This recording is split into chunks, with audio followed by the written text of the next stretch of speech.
There's something about a railroad and something about railroading that's different from any other calling beneath the sun. Something inside a man in the way he thinks about his job and the pride he feels in his own performance. It rides the motor car across a stretch of open track with a band of men on their way to work. It stands beside them in the silent desert where the only sound is the sound of their tools and their voices. It walks with the man who works alone, marches with thousands who work together. For these are railroad people, a breed of their own, the men and women who run the railroad, working with paper, with forges, lathes, and presses, truing the wheels, tending the signals, throwing the switches, handing out supplies, helping with the baggage, serving the food, selling the tickets, building a fence, a bridge, a roadbed, using a shovel, a crane, a transit, a typewriter, making up the trains, running the trains, maintaining the trains. This is my railroad, 100,000 men and women working together to serve one purpose, to keep a railroad running.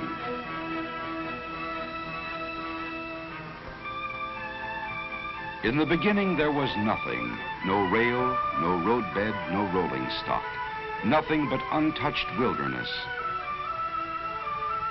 But in the wilderness was also a promise, the promise of a Western empire which could make one nation as wide as a continent if it could be bound together with bands of steel. Where few men had dared to walk, a path was cleared. Out of the rock, out of the earth, and through the virgin forest. Ties were hewed, rail was laid, bolted, and spiked down. When the last spike was driven, our first trains moved across the continent. Up and over 7,000 feet of mountain barrier, locked in winter's clutches, and into the heart of the Western Empire. A nation now was joined together, a nation scarcely born, yet reaching for its destiny. As the West and Southwest grew, so did the railroad.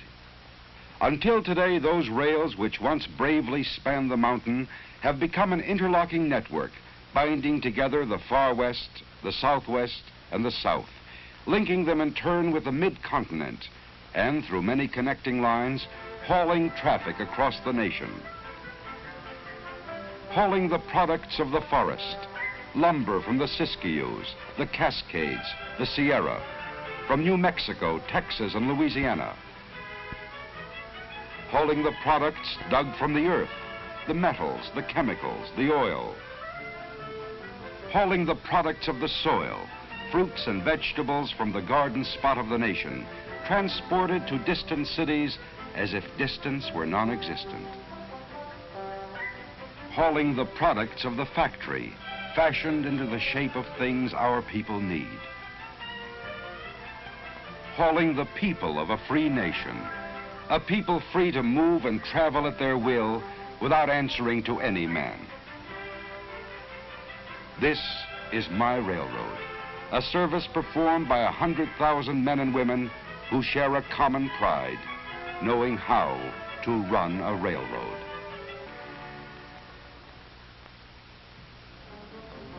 Well, railroading's quite a job, and it seems to be getting bigger all the time. All along our lines, we keep getting more people. Don't ask me where they come from, but they keep right on coming. And behind those people, we keep getting more business and industry. Each day in the last 25 years, a new industry large enough to need a rail connection has sprung up along our lines. Since the end of World War II, that rate has doubled, 2 new industries a day, turning out goods that have to be delivered to somebody, somewhere, all over the country. So it's no wonder we can't ever say a railroad's really built. We're always adding to it and always rebuilding it. For instance, as traffic increases, we keep laying bigger and heavier rail to carry the heavier loads. Replacing rail isn't a complicated job till you remember you can't hold up traffic. Our boys work it out, though. The fellows down the line pass the word along when a train's coming. We make a temporary joint, move our equipment out of the way, and the train goes right on through. It's work, and the train has to slow down a little, but traffic keeps on moving. The speed at which we can run our trains depends only partly on the power of the locomotive. It depends even more on the weight of the rail and the curves and gradients of the track. We always try for a straight and level line. But the contours aren't always made to order. We have to fit our railroad to the contours. So when we have to build a curve, we try to make it as gentle as we can. On one stretch of track, the Tehachapi Loop, it wasn't quite so easy. We had to swing our curve all the way around, so one end of the train actually passes over the other. We have to carry passengers and freight even when there's a mountain where we want a canyon, or a canyon where we want a mountain. So we move the earth around, that's all. Cut it away from one place and fill it in another. Cut and fill. That's the basic pattern. Where a cut would be too deep, we drive a tunnel through. Where a fill would be too great, we build a trestle or viaduct to carry our trains on stilts. In order to cut across the Great Salt Lake, we had to build a trestle 12 miles long. We put a roadbed right across the water. And we engineer our bridges. Sometimes we build a small one. Sometimes we build a high one, like the Pecos River Bridge in Texas. There are more than 10,000 bridges, viaducts, and trestles on our lines. It's a lot of work to build a railroad. And the work is never done. What you build, you have to maintain. Maintaining a railroad takes a lot of material. Our supply trains are always on the move, carrying that material to every point in the system. It takes a lot of equipment, and some of it very technical, like the rail detector car, which can see right inside the steel rails, looking for flaws no human eye could ever see. But mostly, maintaining a railroad takes a lot of men, and those men have to know their jobs. When the weather's fine and the sun is out, it isn't too difficult. But when the weather changes, the job gets a little more complicated.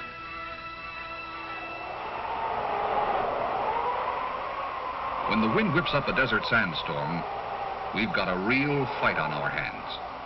That tearing sandblast can wear the hard steel rail faster than the trains that run on it. It can bury the rails, block the switches, and even stop the trains.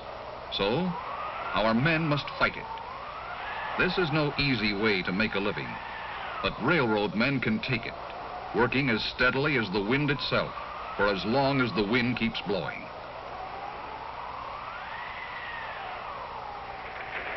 Like I say, it's quite a lot of work to run a railroad.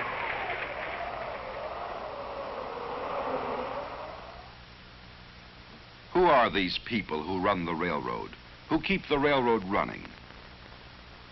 We're a plain and friendly people living in the cities, towns, and rural districts of 8 states, living among our friends and neighbors whose patronage of the railroad gives us the work by which we earn our living. We in turn contribute to the communities in which we live. We pay our taxes, take an active part in community life, and buy from merchants up and down the streets of 1,000 towns.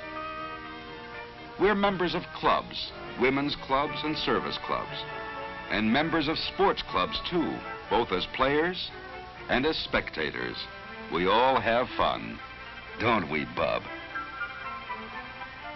Yes, we're a plain and friendly people, we who run the railroad. We who run the railroad in sun and storm, in summer and in winter, in order to carry the people and the products of a nation, so that one man may exchange his goods with other men, and they in turn with him, in the working pattern of a free economy.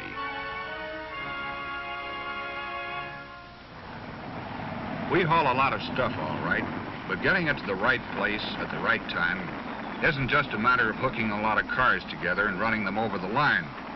Every train has to be made up according to a carefully worked out plan. So naturally, we think our end of the job in the railroad yards is an important part of railroading, because that's where the trains are put together. All along the line, cars come into these yards to be routed and rerouted to their destinations. In the yards, we sort them and shuffle the individual cars into new trains. Some will go north, others south or east or west. In the most modern yards, it works like this. The engineer of the switch engine pushes the cars up the slope of a man-made little hill we call the hump.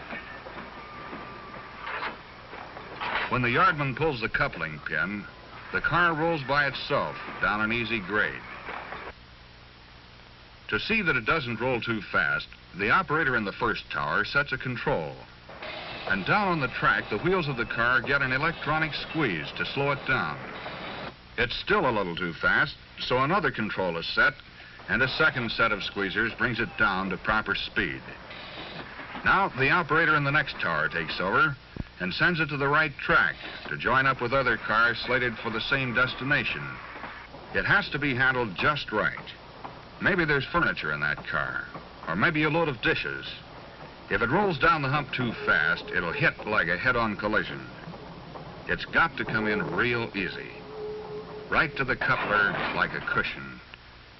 That's what you might call a push-button railroad, but it still takes a good man to run it, and a good team on the ground to back him up.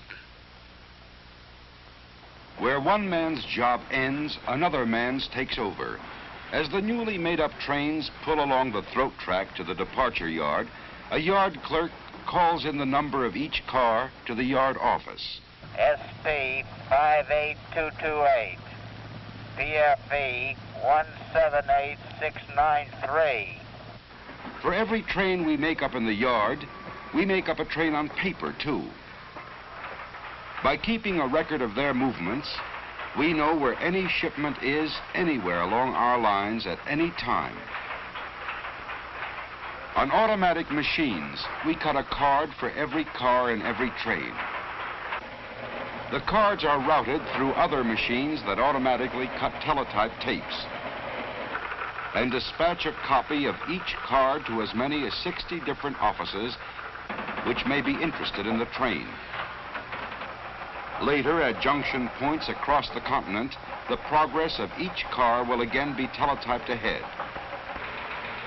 With the aid of automatic equipment and electronics, railroading today has become a science. Yet all that these mechanical marvels can really accomplish is to help good men do their jobs better. The engineer in the cab can pick up his phone and, thanks to shortwave radio, talk with the conductor in the caboose a mile away as easily as if they were sitting side by side.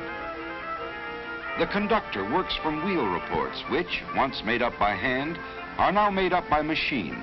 But no machine yet devised has been able to cut off a car at its destination or switch it to the proper track. No machine yet devised has ever taken the place of the brakeman's eyes as he keeps his watch over the rolling wheels of the rolling freight. And no machine ever devised has taken the place of the engineer's skill as he pilots his train along the track. The machines help, but it still takes men to do the jobs. The engineer, highballing along at top allowable speed, knows there are trains ahead of him, behind him, and coming in the opposite direction. yet he is completely confident. His confidence is in the men who keep him posted, the dispatchers. On 100 miles of single track, there may be as many as 20 trains traveling in 2 directions and at different speeds. As trains pass a station, the operator passes the word to the dispatcher. He checks one report against the other and transmits his orders on ahead to be picked up along the line. The engineer or fireman in the engine cab picks up the orders from the top arm of the train order post, and a mile behind, a trainman latches on to a duplicate from the lower arm. The orders may read for the train to go right on through or to pull into a siding so another train can pass. It's teamwork all the way, good coordination and timing. And the automatic block signal system provides a safe double check. On the busier sections of single track line, dispatchers can speed up the traffic flow with the aid of an electronic system called Centralized Traffic Control, or CTC. CTC is the dream of almost every boy and man, a railroad at your fingertips, 100 miles of track before your eyes. Out on the line, 2 freight trains push on toward each other on the same track. To the dispatcher miles away, they are lights on his CTC board, lights moving toward a siding. Then a flick of a remote control switch,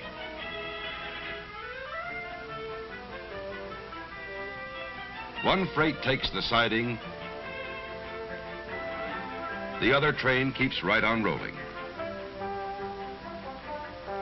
With the positive control of CTC, the dispatcher's judgment cuts down delays at sidings, and often he can time his meets so perfectly that neither train must stop.